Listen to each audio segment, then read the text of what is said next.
eu mesmo uso muito essa palavra e que aprendo sempre com essa palavra, é sempre uma bênção para a nossa vida. E nós vemos, meus irmãos, eu quero até ler essa palavra para nós relembrarmos aquilo que o Senhor diz à nossa vida, aquilo que o Senhor diz à igreja. A palavra do Senhor diz assim: e disse um certo homem tinha 2 filhos. O mais moço deles disse ao pai: pai, dá-me parte da fazenda que me pertence. E ele repartiu por eles a fazenda. E poucos dias depois, o filho mais novo, juntando tudo, partiu para uma terra longínqua e ali desperdiçou a sua fazenda, vivendo dissolutamente. E havendo ele gastado tudo, houve naquela terra uma grande fome e começou a padecer necessidades. E foi e chegou a um dos cidadãos daquela terra, o qual o mandou para os seus campos apacentar os porcos, e desejava encher o seu estômago com as bolotas que os porcos comiam, e ninguém lhe dava nada.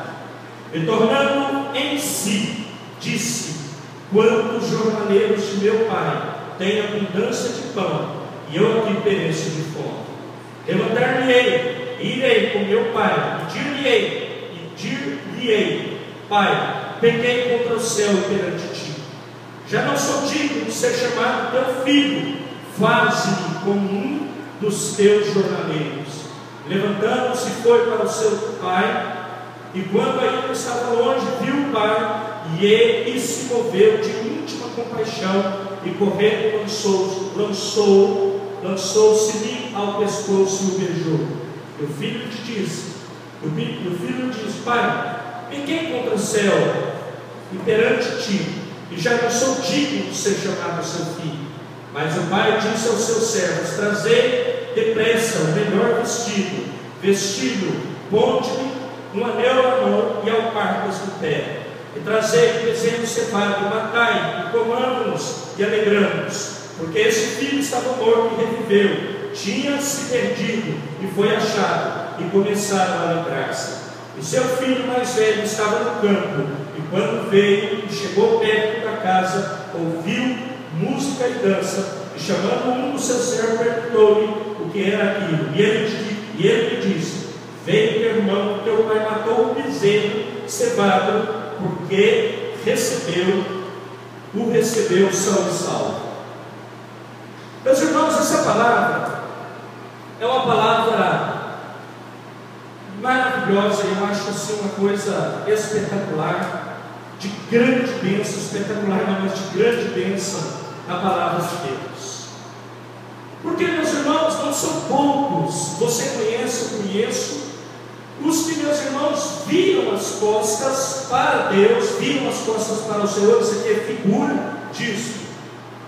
E esse moço, meus irmãos, esse jovem pródigo, ele sai, meus irmãos, ele pega seu dinheiro, ele pega a herança do pai, ele pega, meus irmãos, o que o pai tinha dado para ele, e ele pega esse dinheiro e vai para a vida, sai. Eu falo: vou ver o que está acontecendo aí fora, vou pegar minha grana aqui e vou ver. E a palavra fala que ele gastou o dinheiro dissolutamente. Então ele gastou de forma errada, ele gastou a herança dele de forma errada. Muito bem.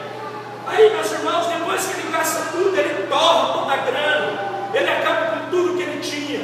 Ele começa então a padecer necessidades, ele começa então a sentir falta da casa do pai, ele começa então a ver que as coisas não eram tão boas como ele imaginava, ele começa a ver que as coisas não eram tão prazerosas como ele imaginava que era. Ele começa a ver, meus irmãos, que o tempo dele longe da casa do seu pai era um tempo muito ruim e que não trazia prazer nenhum à sua vida. E ele começa então a entristecer-se.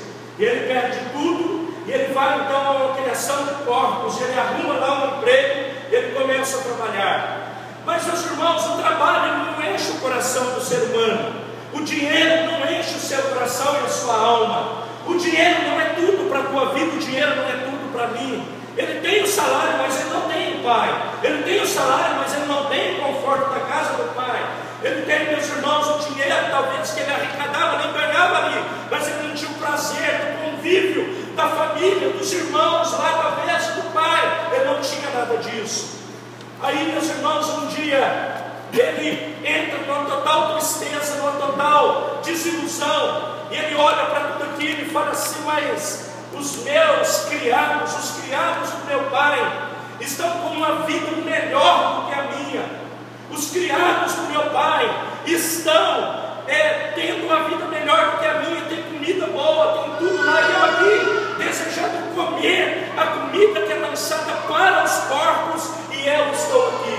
Aí, meus irmãos, a palavra de Deus fala no versículo 17 que nós acabamos de ler. Ele diz assim: e caindo em si, ele desejou voltar para a casa do pai. Meu querido, tem hora na nossa vida que nós precisamos ter essa atitude em nossa vida. Tem hora, meus irmãos, que nós precisamos enxergar isso e dizer que é hora de nós olharmos para Deus e saber, meus irmãos, que Ele não nos abandona, que Ele não nos abandonou, que o filho ainda, meus irmãos, que tenha como que matado o pai antes, porque quem divide herança antes da morte, porque matou, meus irmãos, de uma forma ou de outra. Isso aqui não é literal, mas, meus irmãos, ele pediu a herança antes e foi embora com sua herança. Eu quero te dizer, querido, querida, às vezes você está se sentindo dessa forma: Deus está longe de mim, o Senhor me abandonou, o Senhor não tem falado mais comigo, o Senhor não tem mais me abençoado, o Senhor isso, o Senhor aquilo. E aí, meus amados, foi exatamente isso que ele sentiu. E caindo em si, o que ele faz?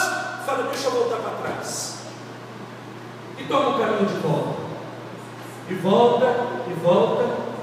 Prestem atenção numa coisa, meus irmãos: ele não imaginou que o pai daria anel, ele não imaginou que o pai receberia como filho, ele não imaginou que o pai o honraria com roupas novas, ele não imaginou que o pai daria a ele algo melhor ainda, ele prepararia para ele a melhor carne, o bezerro, o bezerro. Não era qualquer bezerro que estava lá solto, não, era o bezerro. E aí, meus irmãos, ele prepara, manda matar esse bezerro e começa então a preparar uma festa, e prepara uma festa então para ele, e eles dançam, e eles se alegram, e eles festejam, porque o filho voltou, e ele voltou para ser abençoado naquele lugar. Eu quero te dizer, quando você cai em si e olha para a obra de Deus, e olha para o projeto de Deus, e olha para a misericórdia, e olha para o poder de Deus, Ele te abençoa. Eu preciso tomar uma posição na minha vida e dizer: eu vou parar de reclamar, eu vou parar de dizer que Deus não está comigo, e vou me levantar e vou ter com meu Pai, e Ele vai te receber, e Ele vai te dar vitória, Ele vai fazer uma obra de poder e bênção sobre a tua vida, porque Ele te ama e Ele quer mudar essa situação. Amém.